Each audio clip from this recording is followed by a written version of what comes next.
Hi everyone, in this video what I'm doing is I am going through a new catalogue which I got the other day. This is the Littlewoods catalogue, huge book, and it's pretty much got all the clothes and models that you'd ever want to ever look at. And what I'm doing is I'm working on some more of the cutouts that I do for if you're at a kind of modelling shoot, if the kind of girl kind of starts to run out of ideas, then these are good visual ideas for them to act out poses, like holding onto the collar, or just like body positions, leg positions, hand positions.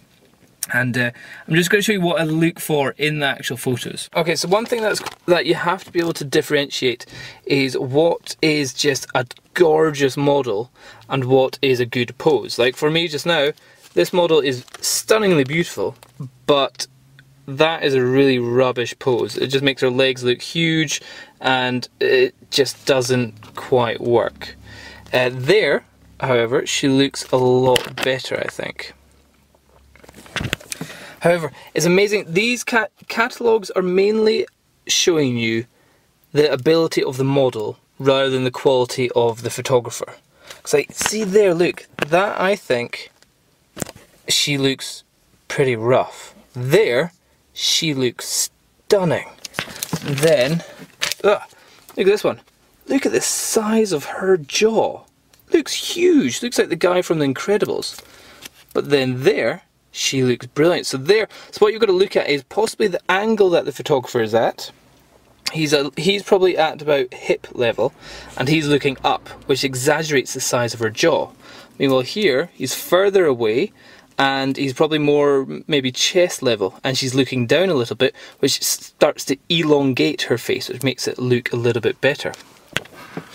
And as you can see, I've probably got lots of bits that I've already cut out. Here is another model which I think somehow manages to completely change her look in every photo. There, she doesn't look anything like she does there. And then there, she doesn't really look that great. But yet when you get her there, wow, she looks smoking. So, again, you've got to figure out, so from there to there she looks like an old woman. Yet there she looks stunning. So what you've got to figure out is what you're looking at. Is it you're just looking at somebody who is stunningly good looking, or is it their pose? And I'm mainly looking for good poses just now. And as you can see, I've cut most of these out. So here's one.